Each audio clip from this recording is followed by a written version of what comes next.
আসসালামু আলাইকুম রহমতুল্লাহ বরকাত।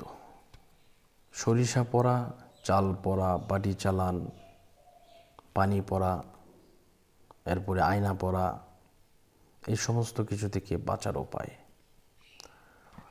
আপনি শয়তানের ধোকায় পড়ে চুরি করে ফেলেছেন,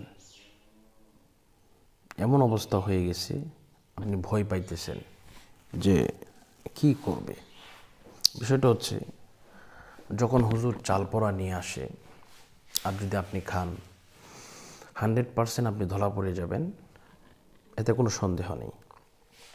কিছু সিমটম আছে, যেমন অনেকেই গলা দিয়ে রক্ত বের হয়, আবার অনেকেই জিহ্বা উল্টে যায়, চাবাইতে পারে না, আবার অনেকেই আপনার চাল শক্ত হয়ে থাকে, মানে এটা হুজুররা বুঝতে পারেন। তো এই বিষয় থেকে আপনি কিভাবে হেফাজতে থাকবেন শুনেন। আল্লাহ পাক এমন দয়াশীল, এমন মেহেরবান।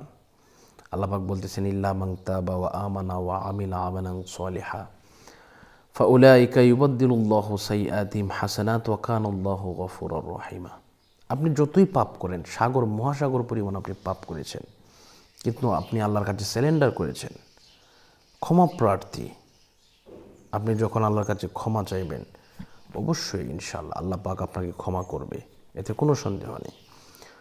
তবে হ্যাঁ, আপনি তৌবা করবেন। তৌবাটা কীভাবে করবেন? এভাবে করবেন, আল্লাহ পাক আমি তৌবা করতেছি, আমি যে পাপটা করলাম এমন পাপ আর করবো না। তৌবা মানে ফিরে আসা। যদি পারেন আরবিতে আপনি তৌবাটা করবেন, আরবিতে আল্লাহ বেশি পছন্দ করেন। আরবিতে এভাবে করবেন, আস্তাগফিরুল্লাহ রাব্বি মিন কুল্লি যামবি ওয়া আতুবু ইলাইহি লা হাওলা ওয়ালা কুওয়াতা ইল্লা বিল্লাহিল আলিয়্যিল আযীম। আমি আবারও বলছি, আস্তাগফিরুল্লাহ রাব্বি মিন কুল্লি যামবি ওয়া আতুবু ইলাইহি লা হাওলা ওয়ালা কুওয়াতা ইল্লা বিল্লাহিল আলিয়্যিল আযীম। তাই বলতে পারেন, তওবা করলে শুধু হবে না, শুধু তওবা করলে হবে না, আপনাকে যে কাজটা করতে হবে, তদবির করাতে হবে।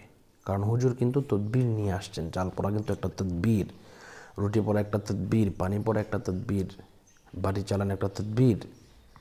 এই তদবিরগুলা থেকে আপনি যদি হেফাজতে থাকতে চান, আপনাকে উল্টা তদবির করতে হবে। এজন্য ইনশাল্লাহ আমাকে বললে আমি ইনশাল্লাহ তদবির করে দেবো। 100% আপনি ধরা পড়বেন না, আপনার জিহ্বা উল্টাবে না, আপনার গলা দিয়ে রক্ত বের হবে না, চাল শক্ত হয়ে থাকবে না, সমস্ত কিছু থেকে আপনি হেফাজতে থাকবেন ইনশাল্লাহ। তো আল্লাহ পাক আমাদের সকলকে কবুল করুন। যারা যোগাযোগ করতে চান এই নম্বরে যোগাযোগ করবেন, 016-430-63744। তো আজকের মতো এই পর্যন্তই, সকলের কাছে বিদায় নিচ্ছি। আসসালামু আলাইকুম রহমতুল্লাহি ওয়া বারাকাতুহু।